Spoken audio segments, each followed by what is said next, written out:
올해 69, 내 이름은 강미정이다. 남편은 10년 전에 세상을 떠났고 나는 작은 동네 분식집으로 두 남매를 키워냈다. 큰딸 수진 44, 작은 아들 준호 41. 두 아이 다 결혼해서 각자 살고 나는 지금 오래된 다세대 주택 2층에서 혼자 산다. 솔직히 말해 내 노후의 희망은 거창한 게 아니었다. 무릎만 덜 아프고 월세 걱정 안 하면서 손주들이 가끔 와서 할머니 해주는 것. 그게 전부였다. 그런데 작년 겨울부터 상황이 달라졌다. 무릎 관절이 급격히 나빠져서 언덕길 한번 내려갔다 오면 숨이 찼고 분식집도 더 이상 운영할 수 없게 됐다.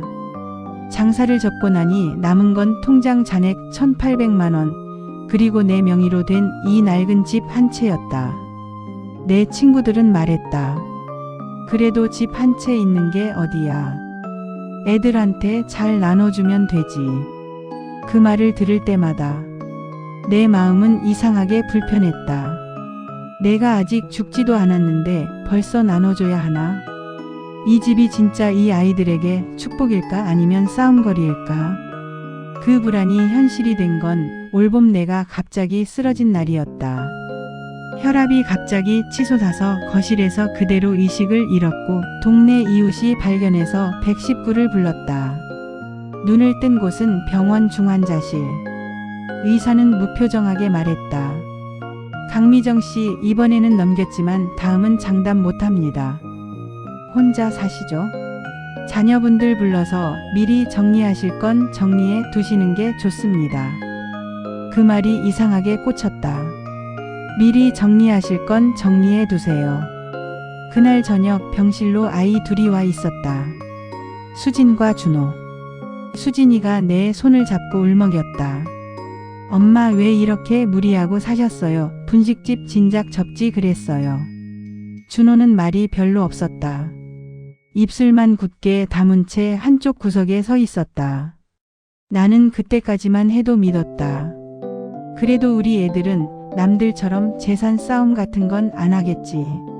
하지만 그 믿음은 퇴원하고 집에 돌아온 지 일주일 만에 깨져버렸다.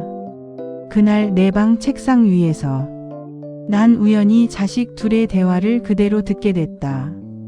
퇴원 후 나는 힘들어도 일부러 아이들 눈에는 밝게 보이려고 노력했다. 엄마 힘들면 말해요. 엄마 장 보는 건 내가 할게요.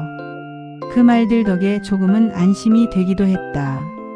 그러던 어느 날 저녁 나는 약을 먹고 방에서 쉬다가 갑자기 화장실이 급해 문을 살짝 열었다.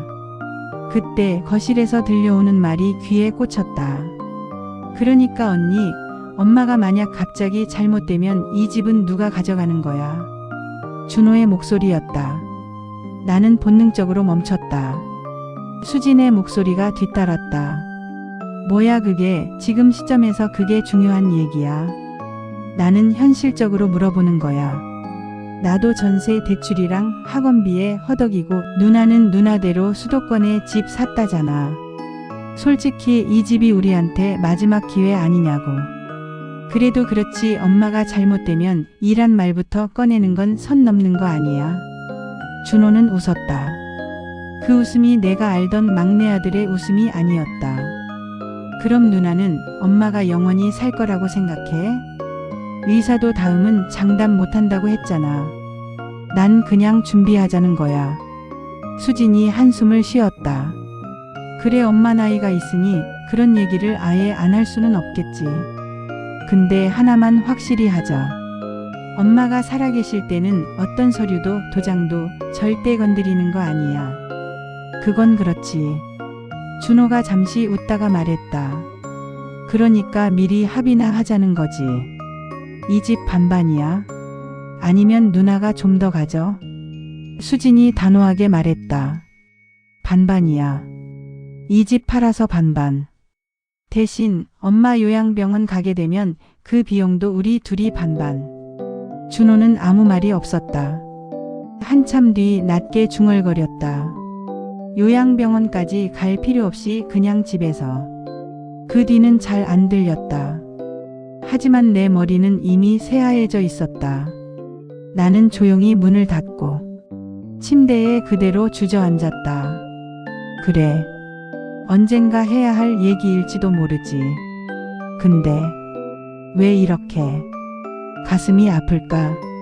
그날 밤 나는 거의 잠을 못 잤다. 그리고 다음날 갑자기 동사무소에서 공문 한 장이 날아왔다. 요양 등 장기 입원 시 재산 관련 안내. 공문 아래에는 가족 간 상속 및 증여 분쟁 관련 무료 법률 상담 안내문도 함께 들어 있었다. 나는 불길한 예감이 들었다. 혹시 이 애들이 벌써 어디 상담을 받은 걸까? 그때 수진에게서 전화가 왔다. 엄마, 이번 주말에 우리 셋이 같이 법무사 한번 만나보는 게 어때요? 엄마도 이제 연세 있으니까 상속이나 재산 문제 미리 정리해 두면 서로 외도 없고 좋잖아요. 그 말은 일리가 있었다. 하지만 나는 이미 알고 있었다. 이제부터 진짜 싸움이 시작된다는 걸. 그 주말 우리는 동네에서 2정거장 떨어진 건물에 있는 법무사 사무실을 찾았다. 법무사는 정중한 말투로 말했다. 요즘은요, 자녀분들이 효자라서가 아니라 서로 싸우지 않기 위해 미리 유언장을 만드시는 경우가 정말 많습니다. 수진이 고개를 끄덕였다. 네, 그래서요. 저희도 엄마가 갑자기 쓰러지시는 바람에 놀라서요. 법무사는 내 쪽으로 시선을 돌렸다. 어머니께서 판단 능력도 또렷하시고 아직 친권 재산권 모두 온전히 갖고 계실 때 본인의 의사를 문서로 남겨두는 게 좋습니다.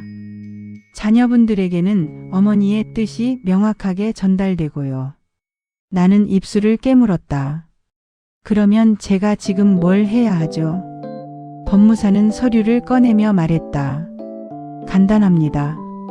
이 집과 가지고 계신 재산을 누구에게 어느 비율로, 그리고 혹시 특별히 신경 쓰고 싶은 사람이 있다면 구체적으로 적으시면 됩니다.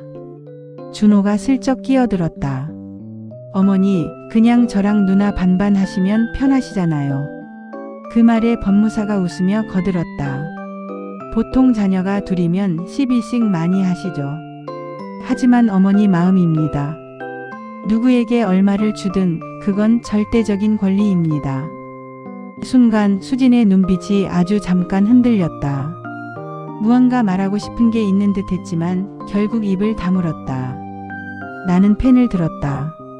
그리고 한참 동안 아무것도 쓰지 못했다.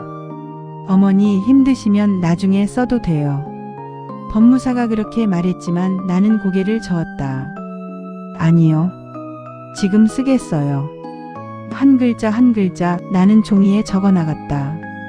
본인 강미정은 사망 시 보유한 주택 및 예금 일체를 자녀 강수진 및 강준호에게 각 50%씩 균등 상속한다. 쓰고 나니 왠지 모르게 마음이 허탈했다.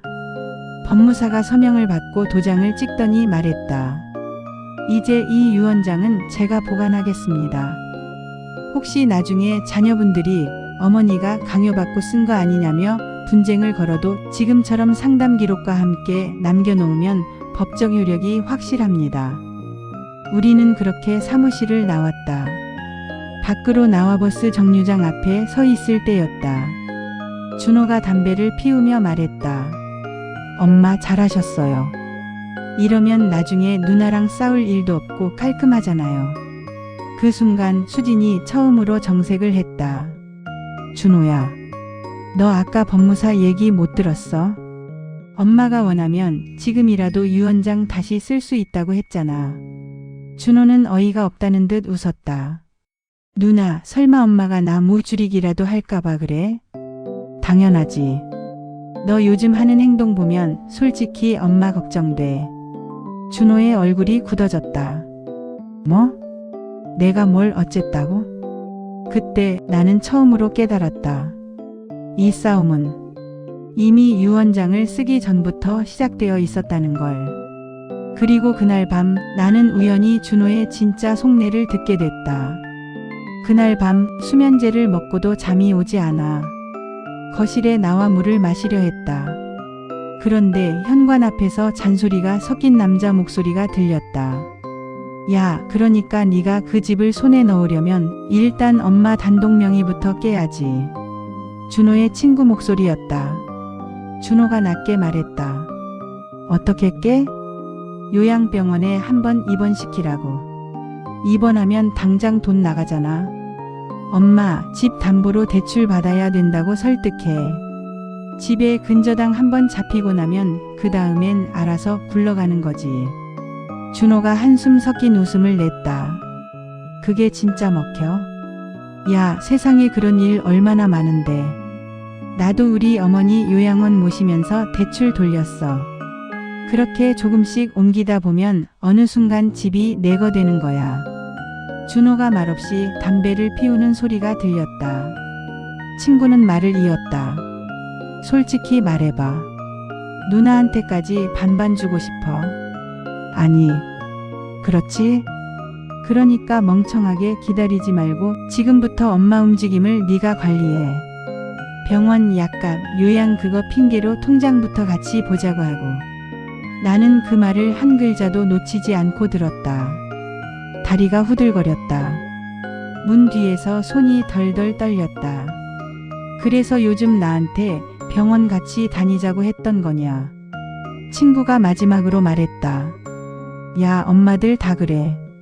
자기 옆에 자주 있어주는 자식한테 마음이 간다고. 누나보다 내가 더 챙기는 모습을 보여줘. 그러면 나중에 유언장 다시 쓸 때 누나 목 자동으로 줄어드는 거야. 그제야 이해됐다.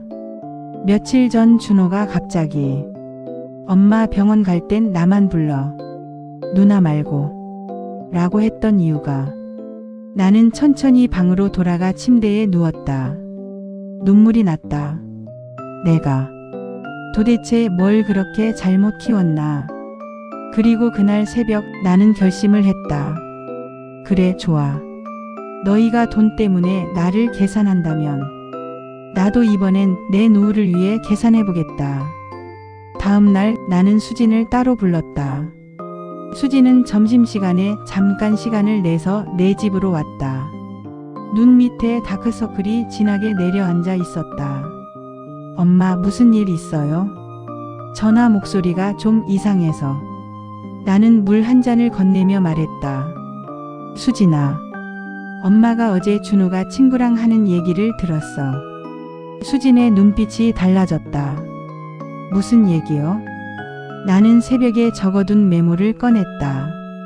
준호와 친구의 대화를 내가 기억나는 대로 적어놓은 종이였다. 수진은 그걸 읽는 동안 입술을 깨물었다. 몇 줄 지나자 눈가가 빨개졌다. 엄마, 이걸 다 들으셨어요? 그래. 근데 그보다 너한테 물어볼 게 있어서 불렀다. 수진이 나를 바라봤다. 나는 조용히 물었다. 너는 정말 이 집 돈 반반으로 나누고 싶니?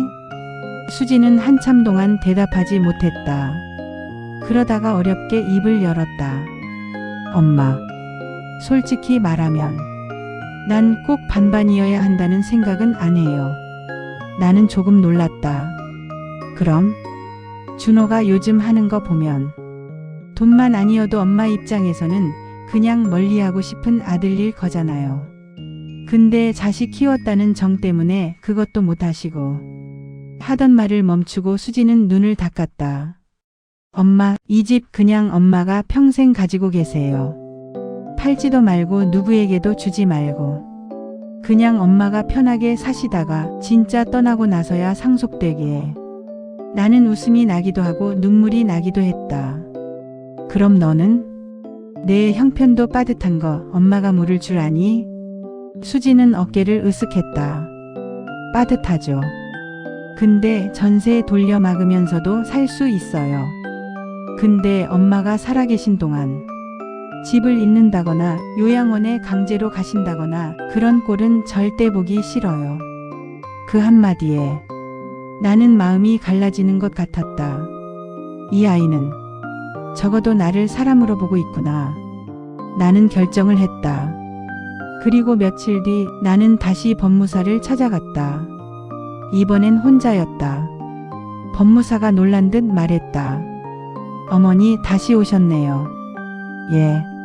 지난번 유언장을 조금 바꾸고 싶어서요. 나는 침착하게 말했다. 이 집은요, 제가 죽기 전까지 절대 팔지 못하게 하고 싶어요. 그리고 요양병원이나 시설에 들어갈 경우에도 이 집을 담보로 잡는 대출은 일체 금지되게 해주세요. 법무사는 고개를 끄덕였다. 그건 조항으로 넣을 수 있습니다. 나는 계속해서 말했다. 그리고 제가 사망한 이후에 이 집과 재산은 손주들에게 상속되게 해주세요. 자식들 말고요. 대신 그때까지 저를 누가 함께 돌보고 연락을 유지했는지에 따라 비율은 법정 상속분대로 가게요. 법무사는 잠시 놀란 표정을 지었다. 자녀분들은 아무 상속도 안 받으시는 구조가 됩니다만 나는 고개를 저었다. 아니요. 제가 죽기 전에 아이들한테는 조금씩 도와줄 겁니다. 다만 제 목숨이 붙어 있는 동안에는 집 때문에 싸우게 하고 싶지 않을 뿐이에요. 새 유언장이 작성됐다. 그날 밤 나는 거실에 아이 둘을 불러 앉혔다. 엄마 또 무슨 일이야? 준호가 살짝 긴장한 얼굴로 물었다. 나는 담담하게 말했다. 유언장 다시 썼다. 준호의 얼굴이 딱 굳었다. 왜요?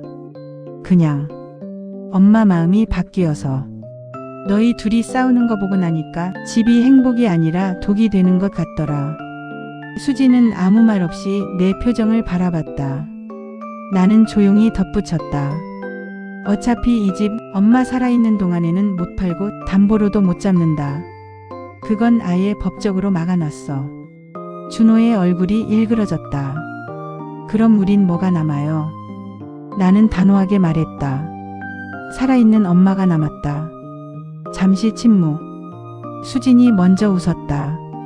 눈물이 맺힌 눈으로. 엄마답다. 준호는 이를 꽉 물고 있었다. 엄마, 이게 나한테 벌 주는 거예요. 나는 고개를 끄덕였다. 그래. 솔직히 그날 내가 친구랑 한 얘기 다 들었다. 엄마 요양원 보내고 집 대출 돌리고 누나보다 내가 더 챙기는 척해서 유언장 다시 쓰게 만들자고. 다 들었어. 준호의 얼굴이 하얗게 질렸다. 엄마 그건 그냥 술김에. 사람 마음은 술김에 나오는 거야. 나는 더 이상 변명 듣고 싶지 않았다. 그래도 엄마 아들이니까 너한테도 기회는 준다. 준호가 고개를 들었다. 기회요? 나는 고개를 끄덕였다. 앞으로 엄마가 사는 동안 누가 더 자주 찾아오고 누가 더 진심으로 챙기는지 엄마가 보고 있을 거다. 그리고 그걸 유언장에 남긴 기준대로 조정하겠다. 준호는 아무 말도 못했다. 그날 밤 모든 싸움은 끝나지 않았지만 방향은 완전히 바뀌었다. 그로부터 1년이 지났다. 준호는 몇 번이나 내게 전화했다. 엄마 병원 같이 가요. 엄마 약은 잘 챙겨 먹고 있어요. 예전 같은 속셈이었는지 아니면 진심으로 반성한 건지 나는 아직도 다 믿지는 못한다. 하지만 한 가지는 분명해졌다. 아이들이 엄마를 통해 돈을 보는 눈에서 돈을 통해 엄마를 다시 보는 눈으로 조금씩 변하고 있다는 걸. 그리고 나 역시 깨달았다.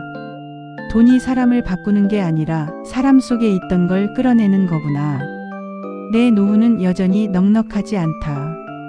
무릎도 여전히 아프고 약도 꾸준히 먹어야 한다. 하지만 적어도 이제 나는 안다. 내가 가진 마지막 한 채가 아이들을 갈라놓는 칼이 아니라 조금이라도 서로를 돌아보게 만드는 거울이 될 수 있다는 것. 창밖으로 늦은 오후 햇살이 비친다. 나는 작은 소리로 중얼거린다. 그래, 이 정도면 괜찮은 노후 아니겠냐, 미정아. 그리고 휴대폰에 저장된 두 연락처를 바라본다. 큰딸 수진, 막내 준호. 나는 미소를 지으며 문자를 보낸다. 오늘 저녁에 김치찌개 끓였다. 올 사람은 온다. 이제 선택은 이 아이들의 몫이다.